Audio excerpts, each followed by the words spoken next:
Channel நண்பர்களுக்கு வணக்கம். ரீசெண்டாக நம்ம சேனலில் திருவள்ளூரில் போக்குவரத்து நெரிசலை குறைக்க அமைக்கப்பட்டு வரும் திருப்பாச்சூர் மேல்நிலத்தூர் புறவழிச்சாலைகளை பற்றின வீடியோ போட்டிருந்தோம். அப்போது வீடியோக்காக மேல்நிலத்தூர் வந்திருந்தோம். இங்கிருந்து கொஞ்ச தூரத்தில் ஸ்ரீபெரும்புதூர் சாலையில் தான் எண்ணூர் மாமல்லபுரம் வெளிவட்ட சாலை 3ஆம் கட்ட பணிகள் நடந்துட்டு வருது. அதை பார்க்கலான்னு போனப்போ சர்வீஸ் சாலை அமைக்கும் பணிகளை முடிக்கப்பட்டு ரொம்பவே ஆச்சரியமாக இருந்தது.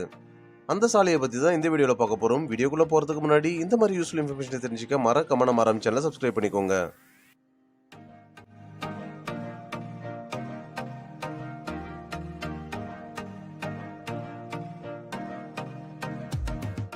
திருவள்ளூர் மற்றும் அதன் சுற்றுவட்டார பகுதிகளில் நெடுஞ்சாலை பணிகள் முழுவீச்சு நடைபெற்று வருகிறது. எண்ணூர் முதல் மாமல்லபுரம் வரை அமைக்கப்பட்டு வரும் வெளிவட்ட சாலை, திருப்பாச்சூர் மேல்நிலத்தூர் புறவழிச்சாலை, திருவள்ளூர் திருத்தணி சாலை விரிவாக்க பணிகள். நாம் இப்போது பார்க்க இருப்பது எண்ணூர் மாமல்லபுரம் வெளிவட்ட சாலை. எண்ணூர் காமராஜர் துறைமுகத்திலிருந்து மாமல்லபுரம் வரை 132.87 கிலோமீட்டர் நீளம் அமைக்கப்பட உள்ள இந்த நெடுஞ்சாலை செங்கல்பட்டு மாவட்டம் மகாபலிபுரம் பூஞ்சேரி முதல் எண்ணூர் துறைமுகம் வரை 10 வழிச்சாலையாக அமைய உள்ளது. 6 வழி எக்ஸ்பிரஸ் சாலையாகவும் இருபுறங்களில் 2 வழி சர்வீஸ் சாலையாகவும் அமைய உள்ளது. இந்த சென்னை எல்லை சாலை மொத்தம் 5 பகுதிகளாக அமைய உள்ளன. இந்த சாலையில் வாகனங்கள் 120 கிலோமீட்டர் வேகத்தில் பயணிக்கும் வகையில் சாலைகள் அமைக்கப்பட உள்ளன. இந்த சாலை மூலம் சிங்கப்பெருமாள் கோவில், காட்டுப்பள்ளி, புதுவயல், பெரியபாளையம், தாமரைப்பாக்கம், திருவள்ளூர் மற்றும் ஸ்ரீபெரும்புதூர் ஆகிய முக்கிய பகுதியில் இணைக்கப்பட உள்ளன. மேலும் பல முக்கிய தேசிய சாலைகளான சென்னை தடா தேசிய நெடுஞ்சாலை, சென்னை பெங்களூர் தேசிய நெடுஞ்சாலை மற்றும் சென்னை திருச்சி தேசிய நெடுஞ்சாலை, இது தவிர கிழக்கு கடற்கரை சாலையும் இதன் மூலம் இணைக்கப்பட உள்ளது.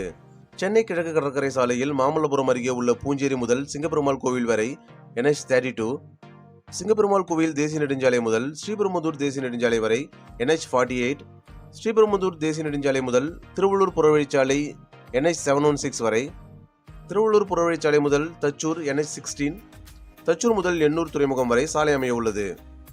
தற்போது ஸ்ரீபெரும்புதூர் சாலையில் இணையும் எண்ணூர் மாமல்லபுரம் வெளிவட்ட சாலை பணிகளை பார்ப்போம். நாம் இப்போது மேல்நிலத்தூர் பகுதியிலிருந்து SH57 மாநில நெடுஞ்சாலையில் சென்று கொண்டிருக்கிறோம். இது சிங்கப்பெருமாள் கோவில், ஸ்ரீபெரும்புதூர், திருவள்ளூர் மற்றும் செங்குன்றம் ஆகிய இடங்களை இணைக்கும் நெடுஞ்சாலை.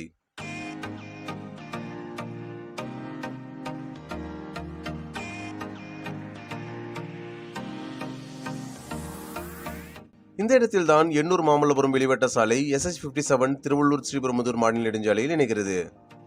இங்கிருந்து ஸ்ரீபெரும்புதூர் வரை சாலை விரிவாக்க பணிகள் விறுவிறுப்பாக நடைபெற்று வருகிறது. தற்போது இங்கிருந்து சர்வீஸ் சாலையில் பயணத்தை தொடர்கிறோம்.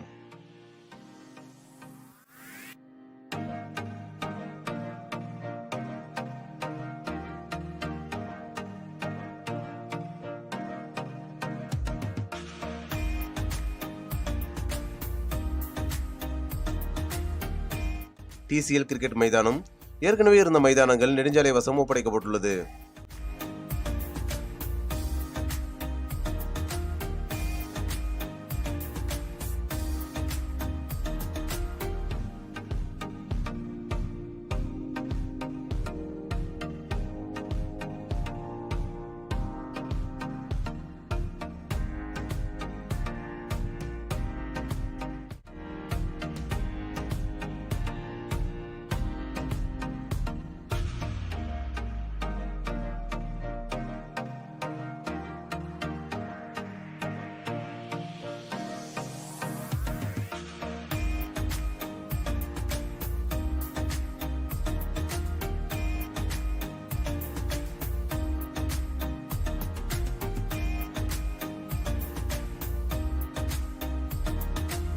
இந்த இடத்தில் இருபுறமும் மாந்தோப்பு உள்ளது.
உள்ளூர்களுக்கு செல்ல சர்வீஸ் சாலைகள் அமைக்கப்பட்டுள்ளது.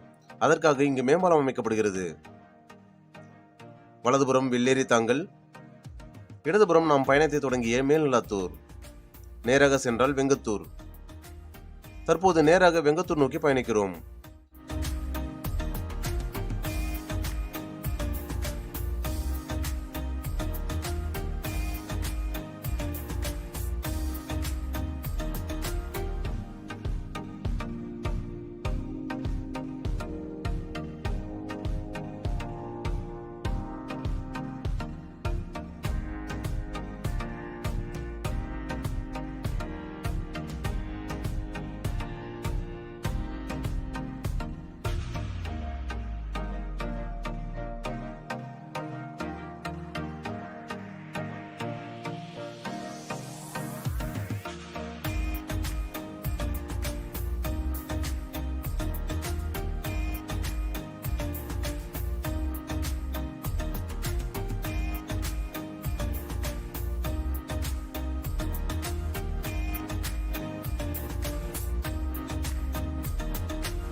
இதுவரை மட்டுமே சாலைகள் அமைக்கப்பட்டுள்ளது.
இது திருவள்ளூர் பூந்தமல்லி நெடுஞ்சாலை.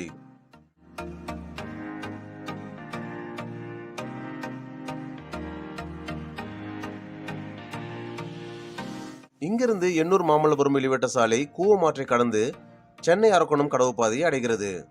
தற்போது சென்னை அரக்கோணம் கடவு பாதை மேம்பால பணிகள் விறுவிறுப்பாக நடைபெற்று வருகிறது.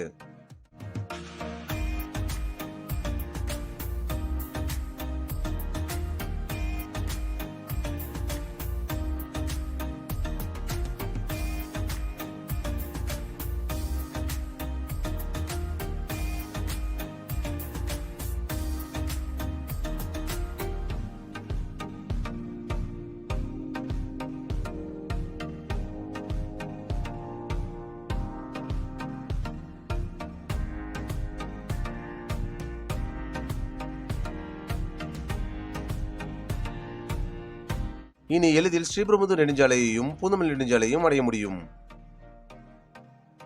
இதனால் மணவாள் நகர், மேல்நலத்தூர் பகுதிகளில் பெருமளவு போக்குவரத்து நெரிசல் குறையும். இந்த 3ஆம் கட்ட பணிகள் விரைவில் முடிக்கப்படும் என எதிர்பார்க்கப்படுகிறது. இந்த எண்ணூர் மகாபலிபுரம் வெளிவட்ட சாலை சென்னை மற்றும் புறநகர் பகுதியில் பல்வேறு இடங்களுக்கு எளிதாக செல்லக்கூடிய வகையில் வடிவமைக்கப்பட்டுள்ளது.